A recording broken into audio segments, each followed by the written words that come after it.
Welcome back, viewers at home. You're joining us for quite an interesting part of the show when it comes to all things. You know, it's a Thursday, and I believe Maghrib has set in. Thus, it is a Juma Eve. And for now, we have Maulana Sulayman Patel, who will be sharing his experiences and wisdom gained from his recent travels to Syria and really provide us with his unique perspective and insights on the humanitarian situation, spiritual lessons learned, and the importance of understanding as well as supporting the people of Syria. Maulana, assalamu alaikum. Jazakallah so much for joining us this evening. Wa alaikum assalam wa rahmatullahi wa barakatuh. Inshallah, Maulana, can just start us off by really sharing with us your spiritual reflections from your recent trip to Syria, inshallah. Bismillah. Bismillah walhamdulillah wa salatu wa salamu ala rasulillah. All praise belongs to Allah Tabaraka wa Ta'ala, Lord of the worlds, Master on the Day of Judgment. May peace and salutations be on our beloved leader and guide, Sayyiduna Rasulullah Sallallahu Alaihi Wasallam. Alhamdulillah, it was an honor and I was granted the opportunity to travel with two ulama as part of Ashraful Aid's humanitarian assistance in different parts of Syria. So Alhamdulillah, we reached Syria last week Thursday, and after we checked in the hotel, etc., we went off to visit the Madaris. And Subhanallah, the learners out there, innocent children who were happy to see us, and we, gave them some lollipops, and they were so happy to receive the lollipops. And Subhanallah, they many of them are orphans. Some of them are going through so much of difficulty post old regime. And Alhamdulillah, the ulama there are doing a lot of work to make sure that the children of Syria are getting the Islamic knowledge they need to have. And Subhanallah, the next day was the day of Jumu'ah. After performing the Jumu'ah Salah, yeah, in a masjid in Idlib, very small masjid, we proceeded to a venue where many of the brothers who were injured, yeah, in the war. And when we got there to this venue, there were many, many brothers and a few sisters and a few youth that were there.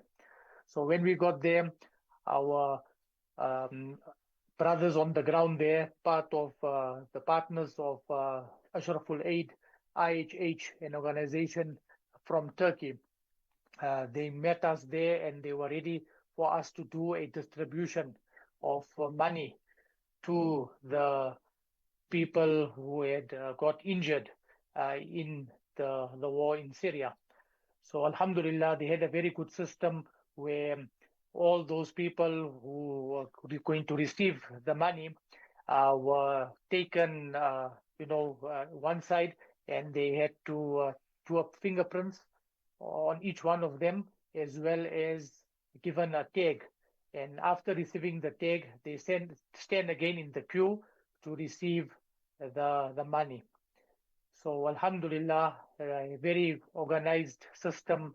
And while we were there, we were handing out to the brothers, the sisters, the youth, the money. And in my life, it was a very emotional experience where at one go I saw multiple males without two arms. I saw multiple males with one arm. I saw multiple males with one leg. I saw multiple brothers without both the legs. They were on the wheelchair. And it was an experience of a lifetime. And normally when we see the pictures and the videos on social media, it's very, very different when you see it live firsthand. And after distributing the money to these brothers, uh, we saw a vehicle that came in, and the brother who was driving said, "We need to go and give them the money because they are all blind."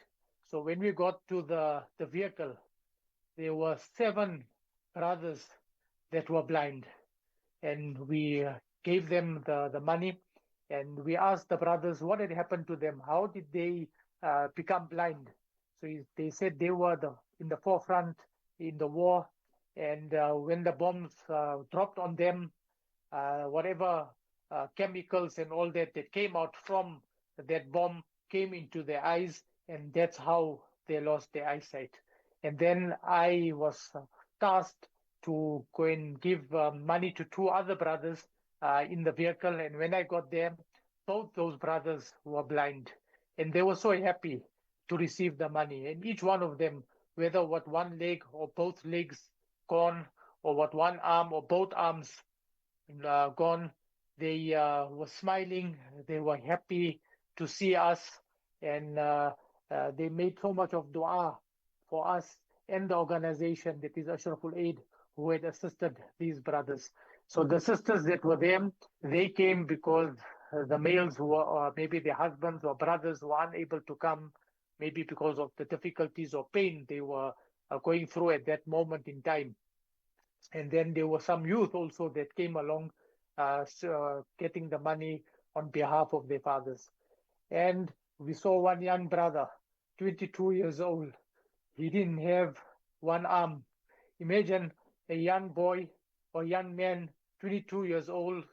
He must have had some goals in life, and he cannot do anything. What is life now with one arm?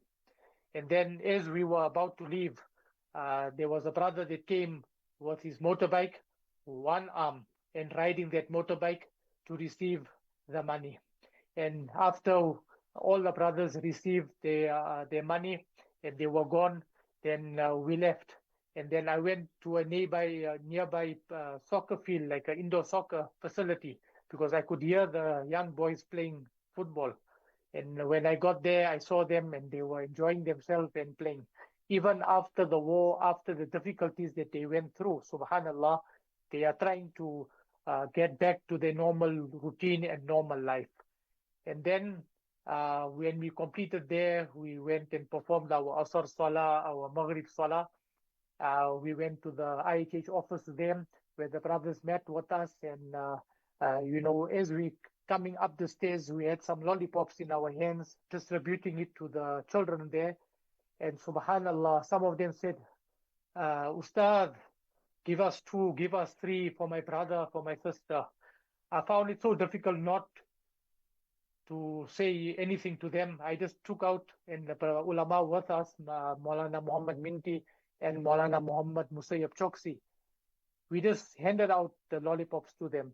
And when we came on top at the office and we performed our Maghrib Salah, and we just hear the children coming up, and the one telling the other one to come and fetch a lollipop. So we went back, I got the lollipops, and I just distributed, and my two colleagues as well, we distributed the lollipops to them.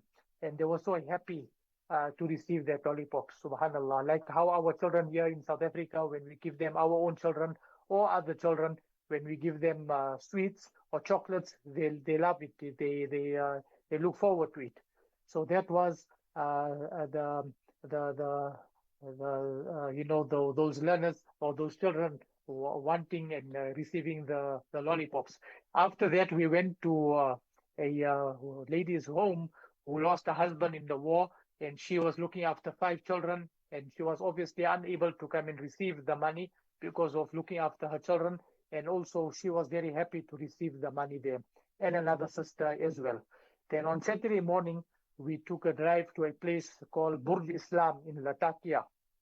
And when we passed by, we came through a sea, and that sea had been closed for many years, 1970, right up to this after the regime, the old regime and the new government came into place.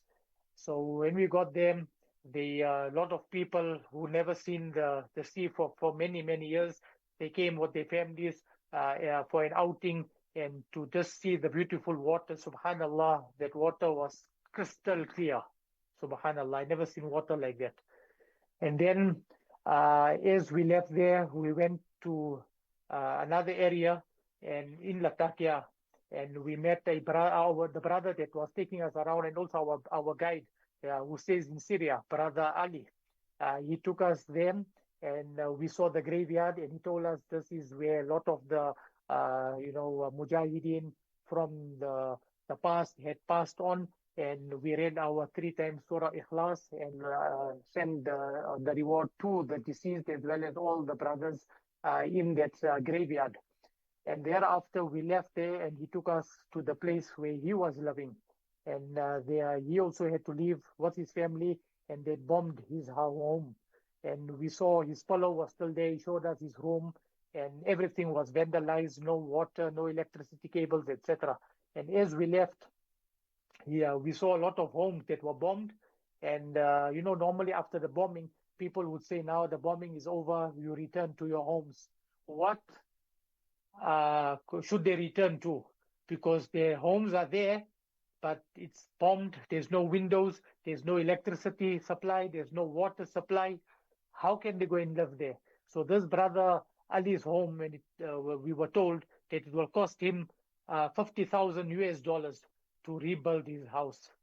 And outside his house, his father and family members planted oranges trees as well as fig trees, and we were able to take some figs from there and eat it. Alhamdulillah, it was so nice. And I told the brothers, even though after the bombing, subhanallah, these trees did not die, and we got the opportunity to eat the figs from Syria. And then as we were going along, he mentioned to us all the madaris, the madrasas, and the masajid that were bombed by the Russians. And I'm then when we hoping came to Damascus, we did a distribution of, I continue to will sharing conclude on in this one. his experience We on, did his journey to Syria, as well as just giving us also lessons learned that we can hope to, in secondary terms like that, to take from Malana and carry with us as we live and continue to be in solidarity with those who are, facing the struggles and hardships of, as we're seeing with Syria, picking up after, being bombed, and we know with Palestine currently still undergoing a genocide. But Jazakallah so much, Malana, for joining us.